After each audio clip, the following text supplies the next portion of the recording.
Hello and welcome back to AniMonolith's summary series of That Time I Got Reincarnated as a Slime. In the murky shadows of Nazca's capital, Misha, one of Cerberus's 3 leaders, silently prowls the streets. Previously, after receiving Rimuru's message via Laplace, Yuuki scheduled a meeting for the next day. Tonight, Misha heads to meet Damrada to fine-tune their agenda. Officially, she remains Kaguro's advisor.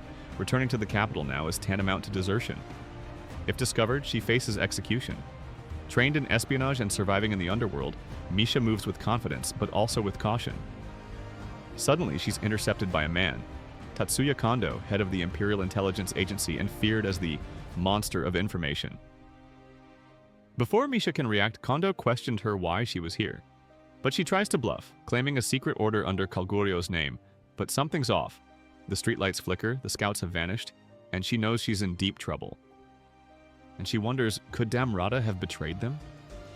Their eyes lock in a dangerous dance. Refusing to panic, Misha switches tactics. Leaning forward, she whispers flattery and seduction. She uses her unique skill Curse Perfume Magic, a skill capable of entrancing anyone, even Kagurio. Applying pressure, she tries to lure Kondou into a secluded spot where she might control him. With their bodies brushing, she senses his breath quicken. Hope surges, and visions of capturing him flash through her mind. But it's not desire she stirs, it's fury. In a split second, Kondou draws his Nambu auto. The gun fires. Misha staggers under a fatal shot to the temple, blood staining the alley. Kondou calmly tucks the smoking gun away. His unique ability, Decipherer, allowed him to read her mind instantly, exposing every plan. Cerberus, Damrada's involvement, her seduction ploy. Emotionlessly, he muses quietly, "A coup d'etat? How foolish. You still dare to call yourself loyal to His Majesty after all this?" Kondou's cold voice cut through the silence, as if addressing someone lurking nearby. From the shadows, a man emerged and slowly approached Misha's lifeless body. It was Damrada. "You didn't have to kill her, Kondou. She could have still been useful to His Majesty with the right training." "No, zero chance. At best, she could have reached 37th in the hierarchy. Even if she had somehow climbed to the top 10, she still wouldn't have been worth using," Kondou replied without a hint of remorse. Hearing this, Damrada didn't argue. If Kondou said it, it must be true. He knelt silently by Misha's body. Despite their years together, he knew there was no changing what had happened.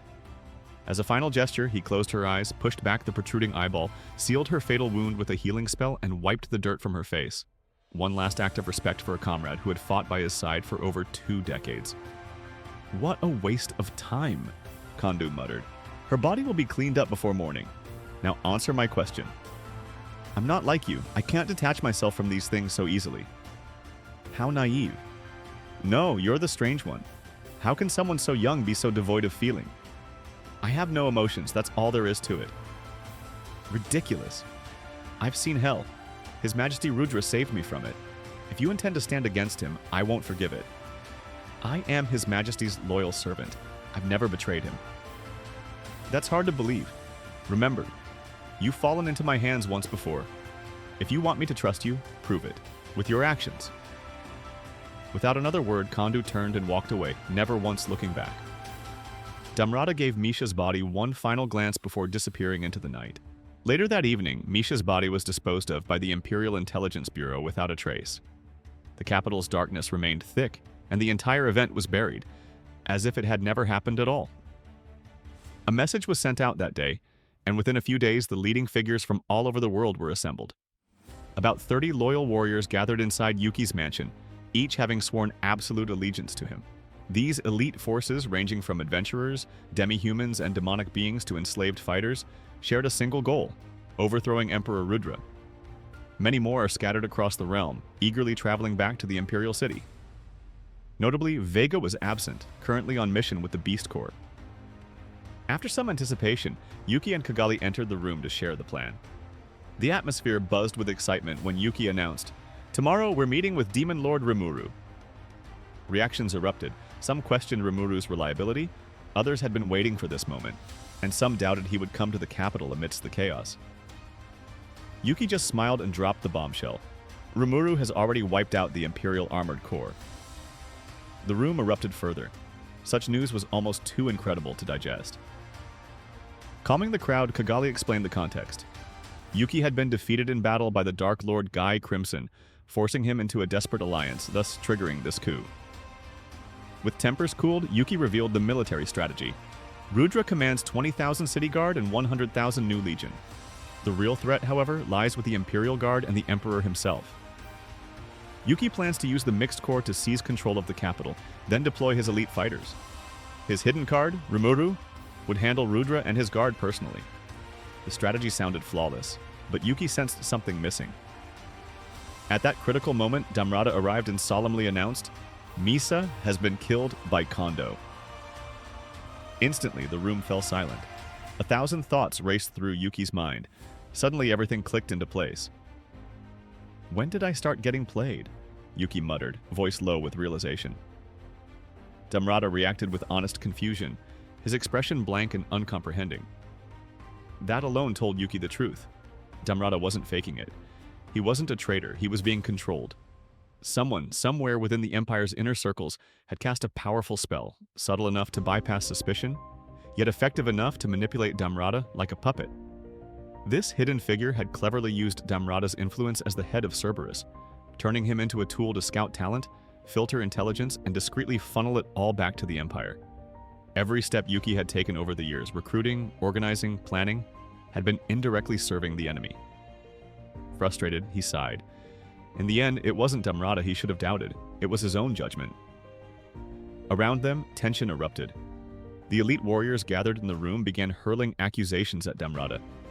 Known for his ruthlessness and greed, it wasn't hard to believe he'd sold them out for money. The air thickened.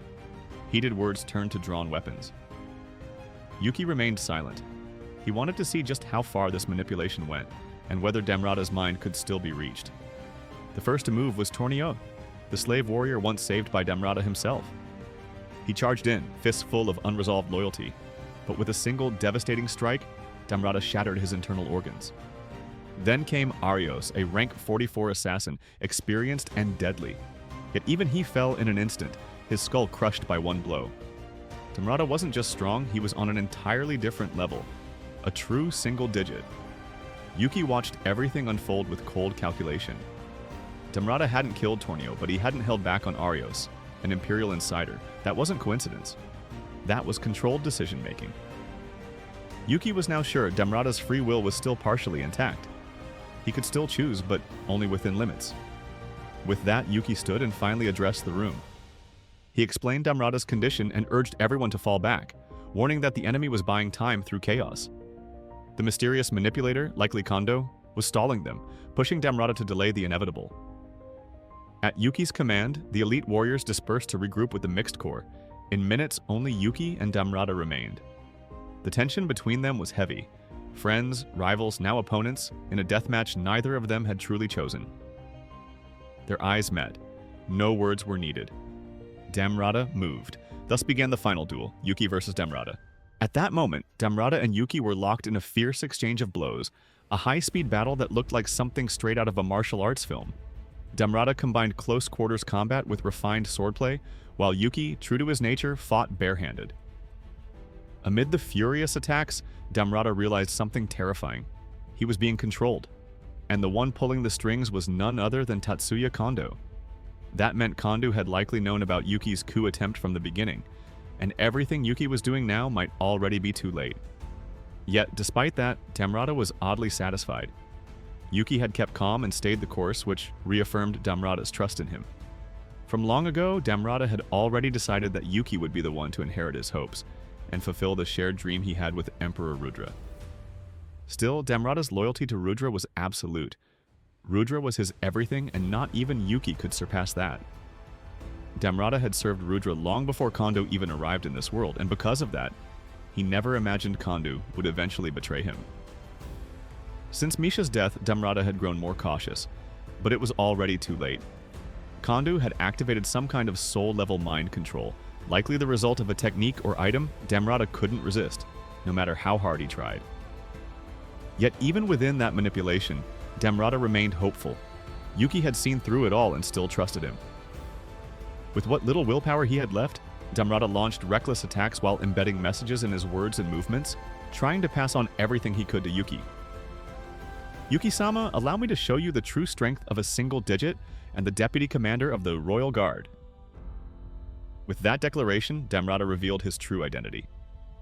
Yuki, unfazed, calmly reassured him, I know, don't worry, I'll save you. He then accelerated his attacks. The fight escalated to light-speed exchanges, a display of skill and power so overwhelming that few in the world could even comprehend it. Yet, even amid the flurry, the two continued their covert dialogue. Yuki eventually asked about Damrada's ultimate skill. He was stunned to learn that it had been loaned to him by Rudra. This was the first time Yuki had ever heard of someone giving an ultimate skill to another. With power like that, taking over the world wouldn't even be difficult. Seeing Yuki's concern, Damrada clarified, while Rudra could bestow ultimate skills, not everyone could handle them. Most humans were too fragile. Even receiving a unique skill could kill them. The lowest requirement was for a person to evolve into a sage, and from there, only those strong enough might awaken into saints worthy of holding an ultimate skill. In the entire Western nations, only two people, Hinata and Sare, had reached the true level of a saint. This was why Rudra constantly waged war. The suffering and desperation of battle forced some soldiers to evolve into higher forms of life. Even in a seemingly disastrous loss like the battle against Veldora 500 years ago, Rudra's goal had been met. Some had awakened. It was a long-term strategy, and by no means a failure. The reason Rudra granted ultimate skills to his elite was simple: to build a force that could one day stand against the Demon Lords, especially Guy Crimson, whose strength demanded that any opponent at least possess an ultimate skill just to be considered a rival. Hearing all this, Yuki began to understand. Rudra was terrifying, not just in power, but in vision. As their battle continued, Yuki edged closer to freeing Damrada. He discovered that Damrada had been manipulated using a mind control bullet, something Kondou had received directly from Rudra. The bullet invaded Damrada's soul and suppressed his consciousness. To counter it, Yuki used his own ultimate skill, Greedy King Mammon, a power specialized in domination and manipulation. His plan was to overwrite Kondou's control with his own. But there was a problem. Damrada's spirit and soul were protected by the very ultimate skill Rudra had lent him. Yuki couldn't break through. Finally, he resorted to his anti-skill technique, which bypassed the soul's defenses and slowly eroded the layers of spiritual protection. His goal was to track down and neutralize the bullet hidden inside Damrada. During their intense duel, Yuki came to a sobering realization. Even though Damrada's ultimate skill was only a borrowed power, it turned him into something close to invincible. The enchantment known as Alternative protected his soul with an unbreakable mental shield and gave him the power to break through all defenses with absolute destructive force. It was the perfect offensive and defensive combination, making Damrada a nearly unbeatable warrior while under control. Yuki, armed with his own ultimate skill, Greedy King, used its Steal Life ability to absorb energy from his opponents upon contact, be it magical power or stamina, depending on the target. Normally, this would have tipped the scales in his favor, but against Damrada, it was completely ineffective. That was when Yuki truly grasped how critical ultimate skills were in high-level battles. Even so, in the end, the situation was resolved. Yuki managed to locate and destroy the Dominion Bullet embedded in Damrada's soul, the device Kondou had used to control him. With a precise strike, Yuki shattered it, breaking the spell. Damrada was free. Smiling, both warriors acknowledged the end of their clash. Damrada, now himself again, joined Yuki, and the two set out to regroup with Kigali, Thea, Footman, and the elite soldiers already en route to the border of Dwargon to rendezvous with the Mixed Corps. Yuki couldn't shake the worry gnawing at him for their safety, but just as they were about to leave, a voice echoed coldly behind them. "Why are you still lingering here with these heretics, Damrada? Don't tell me. You plan to betray His Majesty Rudra?" The familiar voice cut through the air like a blade. Yuki stopped in his tracks. The real danger had only just arrived. Thanks for tuning in, and see you in the next video from AniMonolith.